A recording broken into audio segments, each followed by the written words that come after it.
Halo Shalom adik-adik, jumpa lagi dengan Kak Jimmy di poin kedua dari kemarahan. Apa itu poin kedua? Jangan kemana-mana, tetap di SCC Kids.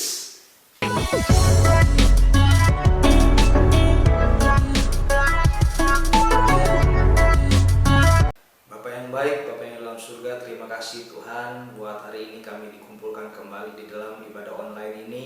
Kami percaya walaupun kami di tempat yang berbeda, tapi kami bersatu Tuhan di dalam ibadah online ini. Kami mau mendengarkan kebenaran dari firman Tuhan, dan biarlah Tuhan berikan kami hati yang rendah dan lembut untuk menyambut firman-Mu dengan sukacita, karena firman-Mu adalah kebenaran yang memerdekakan kami. Di dalam nama Tuhan Yesus kami berdoa dan ucap syukur. Haleluya Tuhan, amin. Ya, kita sudah sampai poin kedua dari kemarahan, ya. Karena itu hari ini kita akan belajar di dalam firman Tuhan yang diambil dari Efesus 4 ayat 31 sampai 32, ya. Kak Jimmy akan bacakan, adik-adik perhatikan di Alkitabnya masing-masing. Efesus 4 ayat 31 sampai 32. Segala kepahitan, kegeraman, kemarahan, pertikaian, dan fitnah hendaklah dibuang dari antara kamu. Demikian pula segala kejahatan. Tetapi hendaklah kamu ramah seorang terhadap yang lain, penuh kasih mesra dan saling mengampuni, sebagaimana Allah di dalam Kristus telah mengampuni kamu. Ya. Nah, di kesempatan yang lalu di poin pertama kita belajar bahwa kita harus mengampuni karena kita sudah diampuni, ya. Di poin ini kita akan belajar dengan diambil dari Efesus ini. Kita akan belajar satu hal dengan bantuan beberapa pertanyaan, ya. Pertanyaan pertama, apakah adik-adik sering melihat orang-orang yang tidak mau mengampuni orang lain? Pernah? Oh, pasti sering, ya. Karena tidak mudah mengampuni orang lain, apalagi orang yang bersalah pada kita. Pasti kalau kita disuruh mengampuni, nggak mau, enak aja. Dia itu jahat, dia itu kasar, dia itu nggak pantas diampuni, dia itu lebih bagus dihukum. Wah, pasti kalau kita sakit hati, kita pasti tidak rela untuk mengampuni, ya. Tapi adik-adik pasti tahu dong itu salah, ya kan? Nah, apakah adik-adik pernah mengalami kesulitan untuk mengampuni orang-orang yang menyakiti adik-adik, seperti contoh yang pertama tadi? Pernah adik-adik? Oh, pasti pernah, ya. Karena nggak semua orang bisa kita rela mengampuni. Ada orang-orang yang mungkin kita punya pertimbangan, oh, orang ini sebenarnya baik, tapi ada juga kita saatnya kita berpikir, aduh, orang ini susah untuk diampuni, orang ini kasar, orang ini jahat, ya, selalu jahat, nggak pernah baik sama aku. Pasti ada, ya. Nah, tetapi firman Tuhan berkata kita harus ramah seorang terhadap yang lain, penuh kasih mesra dan saling mengampuni, sebagaimana Allah di dalam Kristus telah mengampuni adik-adik, ya. Walaupun ada orang yang memperlakukan adik-adik tidak adil atau kasar, atau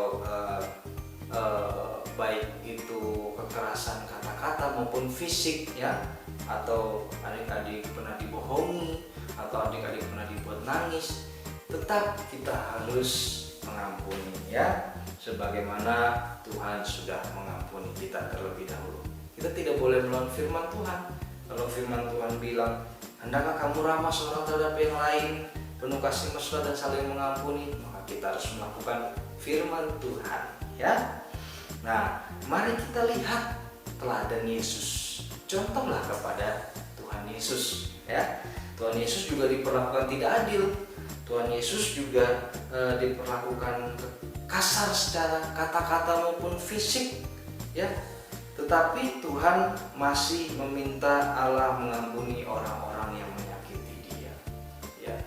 Seperti kata-kata di atas kayu salib yang dikatakan oleh Yesus, bahwa Tuhan berkata, Bapa ampunilah mereka sebab mereka tidak tahu apa yang mereka perbuat.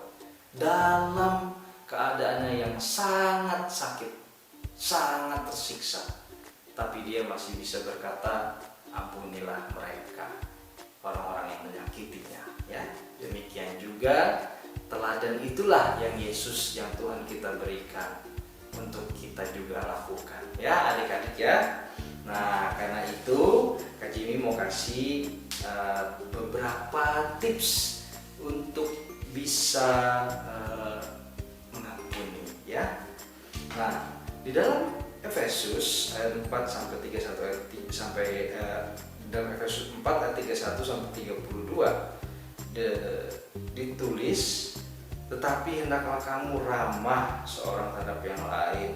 Nah, menariknya adalah di 31 ditulis segala kepahitan, kegeraman, kemarahan, pertikaian, dan fitnah hendaklah dibuang dari antara kamu, demikian pula segala kejahatan. Ya.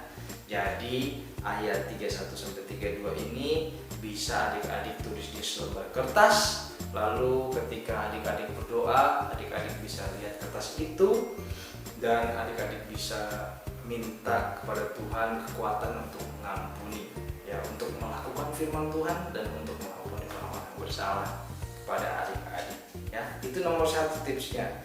Jadi tulis Efesus 4 ayat 31 sampai 32 di selembar kertas, dan ketika adik-adik berdoa, ketika adik-adik masuk ke kamar, adik-adik merasa sakit hati terhadap seseorang, adik-adik merasa dirugikan, nah buka ayat ini dan berdoa ya. Lalu nomor 2 tips untuk bisa mengampuni, yaitu jangan adik-adik tanggung beban itu sendiri, tetapi bagi dengan bagaimana, ceritakan kepada orang tua, ya, terutama orang tua. Adik-adik harus ceritakan apakah adik-adik hari ini diperlakukan tidak adil terhadap seorang, apakah adik-adik menyimpan rasa kesal, rasa benci terhadap seseorang, ya kan? Adik-adik harus cerita, ya, apalagi kalau sudah kekerasan secara fisik, ya, bukan kata-kata saja tapi secara fisik, adik-adik harus cerita kepada orang tua, ya. Kalau misalnya orang tua sudah cerita, mungkin adik-adik masih rasa, aduh kok aku masih kesal ya, aku belum bisa ngampuni. Adik-adik bisa ceritakan kepada kakak-kakak yang ada di gereja anak, ya, kakak Jimmy, kakak Christine, kakak Venes. Adik-adik bisa ceritakan kepada kakak-kakak yang ada di gereja anak, ya. Dan juga jangan lupa kalau teman-teman yang menyakiti adik-adik itu ada di sekolah, maka adik-adik harus cari guru, ya, wali kelas atau kepala sekolah untuk menceritakan siapa yang menyakiti adik-adik, apalagi kalau sudah main fisik, ya.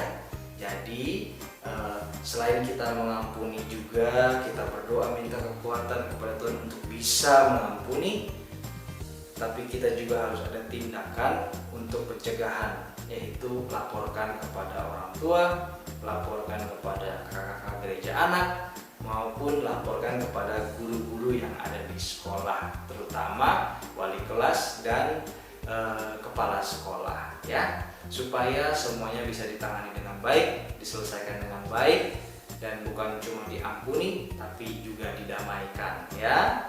Begitu pelajaran dari kemarahan poin kedua. Di poin pertama kita sudah belajar bahwa kita harus mengampuni. Di poin yang kedua Kaji memberikan tips untuk bisa mengampuni. Dan nanti di poin ketiga kita akan sama-sama belajar bagaimana cara membuang kemarahan, dan poin itu akan diajarkan oleh kakak Christine. Jadi sampai jumpa di pengajaran poin ketiga. Tuhan Yesus memberkati. Tuhan, terima kasih buat kebenaran firman-Mu yang sudah dibagikan pagi hari ini. Kami mau belajar Tuhan untuk mempraktekannya, bukan hanya menjadi pendengar yang baik, tetapi juga menjadi pelaku firman Tuhan. Roh Kudus, tuntun kami dan mampukan kami untuk kami bisa melakukannya sesuai dengan firman-Mu Tuhan. Terima kasih Tuhan Yesus, berkati teman-teman kami dimanapun mereka berada, Biar semua dalam keadaan yang baik, yang sehat, keluarganya semua baik-baik, papa mama semua dalam keadaan baik dan diberkati Tuhan. Terima kasih Tuhan Yesus, dan kami rindu pertemukan kami kembali di jam-jam ibadah online ini Tuhan. Di dalam nama Tuhan Yesus kami berdoa dan ucap syukur. Haleluya Tuhan. Amin. Oke, terima kasih sudah mengikuti ibadah online dari SCC Kids. Jangan lupa juga kita ada ibadah raya setiap hari Minggu jam 11 siang sampai selesai, yang akan dibawakan oleh gembala kita, Pastor Nathanael Tahun, yang biasa kita sebut juga dengan Papi rohani kita. Dan jangan lupa untuk berikan tanda suka, berikan komentar, berlangganan channel ini, dan nyalakan lonceng pemberitahuan. Sampai jumpa di video berikutnya. Tuhan Yesus memberkati.